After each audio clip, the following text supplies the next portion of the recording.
my privilege to introduce the Mayor of Cagayan de Oro City to formally welcome us in this beautiful city, beautiful and progressive city.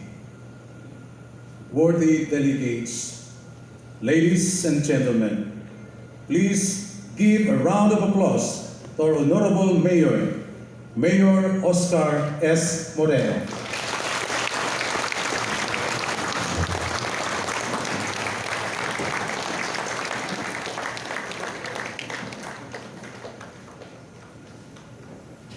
Thank you. Thank you very much. Please be seated. Thank you very much, Mindanao Deputy Mission, and for the liberal introduction. And thank you also for inviting me to this very, very memorable occasion, the 21st Mindanao Congress of the Knights of Columbus. Most Reverend Bishop Magoforo and of course Chairman Rene Sarmiento from North Luzon, other state officers and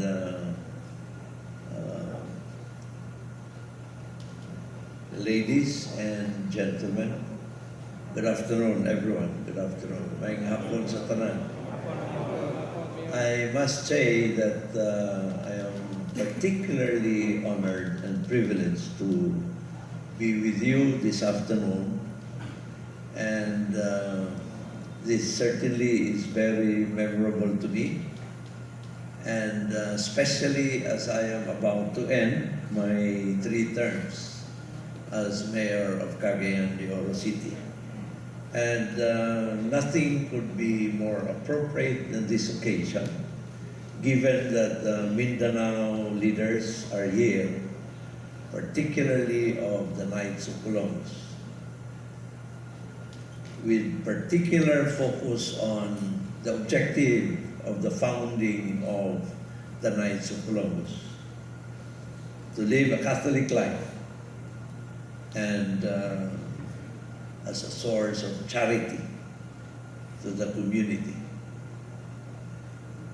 In a little over a month, we will have a new president, a new vice president, and a new set of the Senate, and certainly a new set of the House of Representatives, and a new set of local government officials, from the governor down to the municipal level.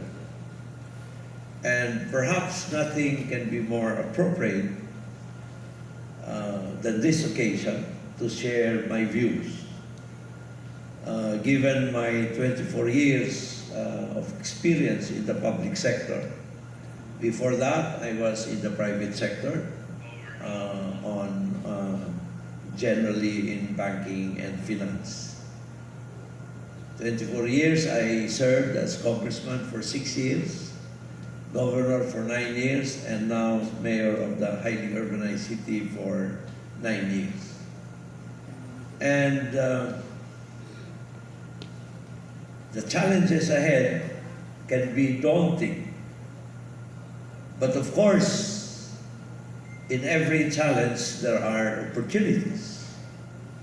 And it is our hope that the challenges will be far exceeded by the opportunities that we face ahead.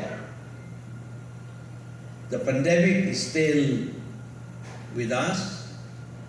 The virus is here still. And in fact, I have mentioned to some of your officials that to those who are interested to get vaccinated, I can arrange our vaccination team to station themselves here. Yesterday, the Department of Health had announced that the second booster is already possible. And there's just a requirement of a 4-month gap between the first booster shot and the second booster. So you just let us know between now and the end of your conference. If you want to get vaccinated, please, because vaccination certainly provides protection. And it is one where Mindanao falls behind. In fact, this is one area where there are only a few LGUs that have exceeded the 80% threshold. 80% threshold. There are still many that lag behind. And we all know that vaccination, although it does not provide guarantee or immunity from transmission, at least it gives protection in case, God forbids, we would get hit. Protection from the severe to critical level.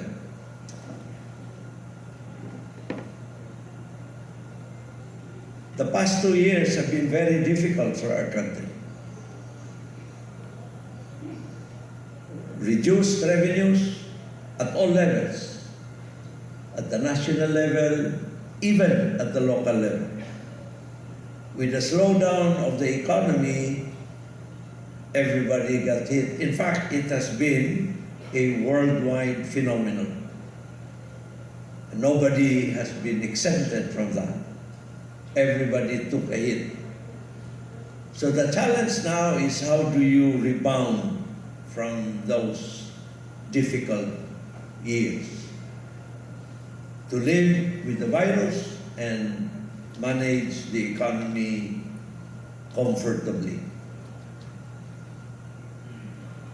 We all know that the government needs revenues in order to finance its services.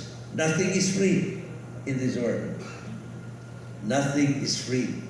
Every service that the government provides has to be sourced from the revenues. And to the extent that the revenues have gone down, the government had to borrow. The government had to borrow immeasurably over the past 2 years. So much so that the level of our debt has already reached alarming proportions. Of course, all debts have to be repaid. We have had a sad experience in the early 80s where there was a confluence of all the possible crises took place almost one after the other. First was the oil crisis, which was a worldwide problem, lowered and very reduced availability of oil. With great demand, prices would go up. Second was when China announced that they will regain sovereignty over Hong Kong. It triggered a financial crisis in Asia, and we were not spared. Third, of course, was the Philippine crisis, killing of Ninoy, and that led to the moratorium, debt moratorium in October of 1983. I would hope that the level of that crisis would not be surpassed, ever. But that was a very difficult year. I'm sure those of my age would recall there was even rationing. The peso at the value of 11 to 1 gone up to more than 20 pesos to $1. And groceries were being emptied within hours after the opening. Those were very difficult years, and in fact led to the Philippines declaring to the whole world that we could not pay our trade creditors. We declared a moratorium. And of course, there was a restructuring after that. Remember the Jobo bills and so on and so forth. We've gone through very difficult times. And there were crises even after that. The Malaysian crisis, etc. Even the crisis of 2008, 2018. Now we hope that this difficult era, that the Philippines would rebound sooner before it gets worse. So these are all being eagerly awaited by everyone. The recovery of our country. But then, of course, we have many problems to address. So the question, therefore, is how can we overcome this difficult period ahead of us? Recently, the national government had implemented the Mandanas ruling that allows LGUs a windfall. But then we must also realize that beginning 2023, when the revenues of 2020 will be reckoned with, our era would suffer, would go down, especially in the year 2024. So the challenge really is, how do you rebound strongly and decently even with these conditions?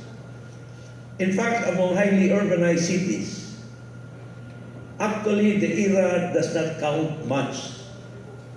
Among highly urbanized cities, the era would not even reach more than 30% of the total income. The better you are, the lower the era share is in relation to your total revenues. The more progressive LGUs, certainly their era share is much less than the era share of the less progressive LGUs. But that is only true in the case of highly urbanized cities. And among municipalities, regrettably, almost all are chiefly dependent on the era. You would be lucky for a municipality to have local revenues reach about 20% of their total income. 20% of their total, which means at least 80% is funded by IRA. Now, that brings me to the point, who should address, in whose shoulders should the recovery be placed? It would be very, very difficult, in fact, I would say hardly possible for us to rely solely on the national government. Dili kaya. Dili kaya sa national government na siya lang ang maka-address nitong problema. So the challenge now is in the local government units. How can the local government units assist in the recovery mode? So the challenge now is governance, judicious use of public funds, and an honest to goodness revenue generation. Because at the bottom line is, government cannot deliver if it has no money.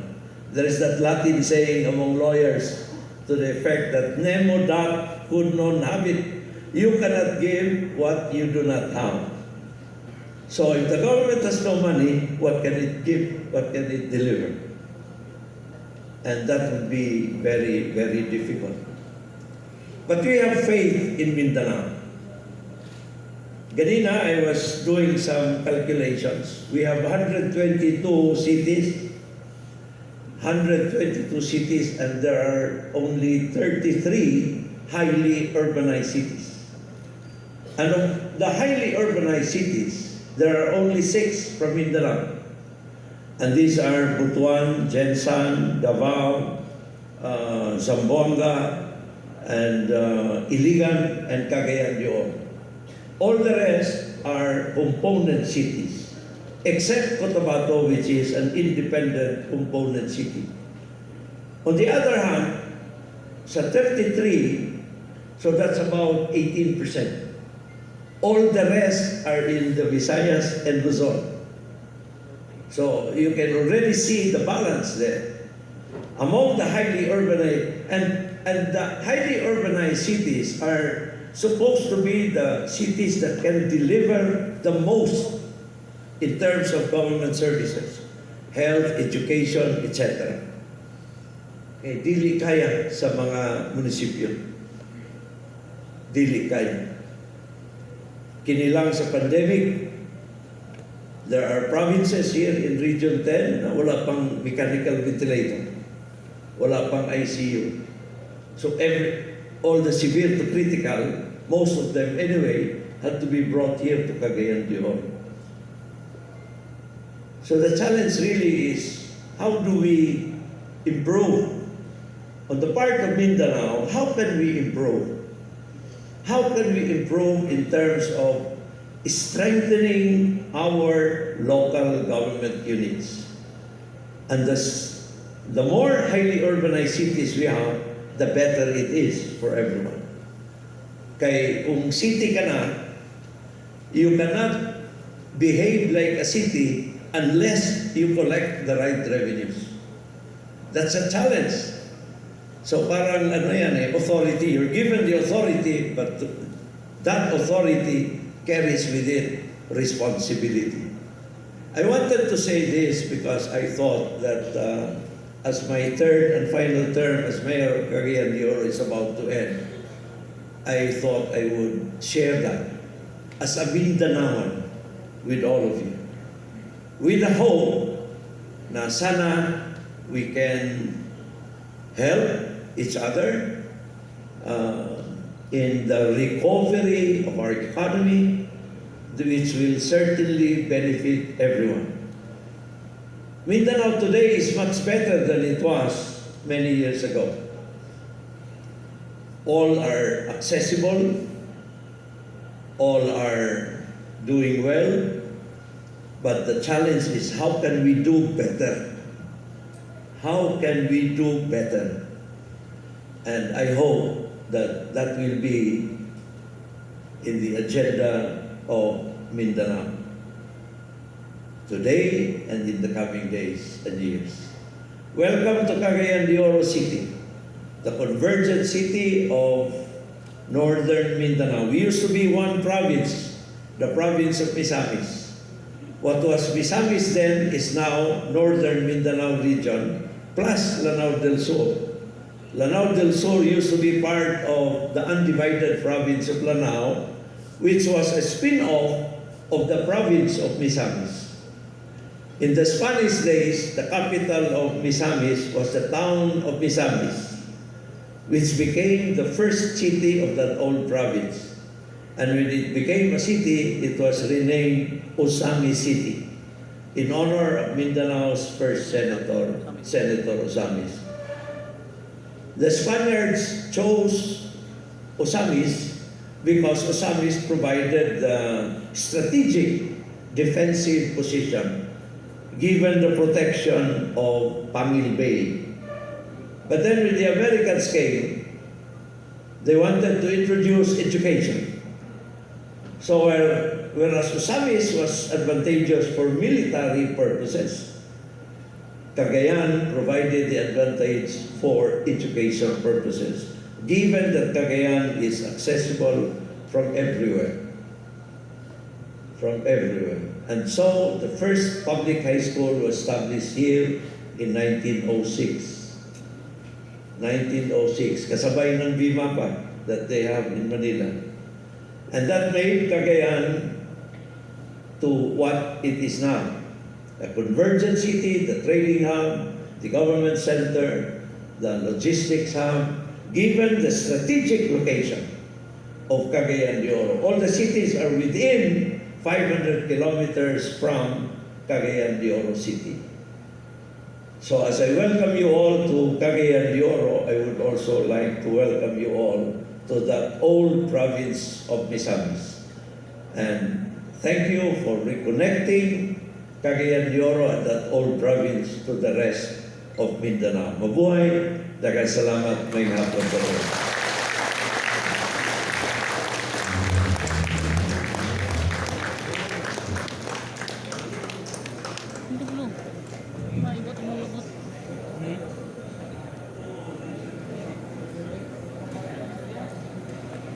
Thank you, Mayor Oscar Moreno, for giving us that warm welcome and a very informative sharing about the city of Cagayan de Oro. Mayor, I can assure you that our brother knights will behave properly in the 3-day convention here at this city of yours. Knights of Columbus, Mindanao Jurisdiction C95 presents plaque of appreciation to Honorable Oscar S. Moreno, City Mayor Cagayan de Oro, in grateful recognition and appreciations for his enduring support to the Knights of Columbus and for the success of the 21st Mindanao State Convention held at Grand Capres Limketkai Center, Cagayan de Oro City. Given this 21st day of May in the year of our Lord 2022, City of Cagayan de Oro, Philippines. Signed, Sir Knight Cesar V. Dangaso, Convention Chairman. Signed, Sir Knight Jerry Yotimio T. Mission, Mindanao Deputy.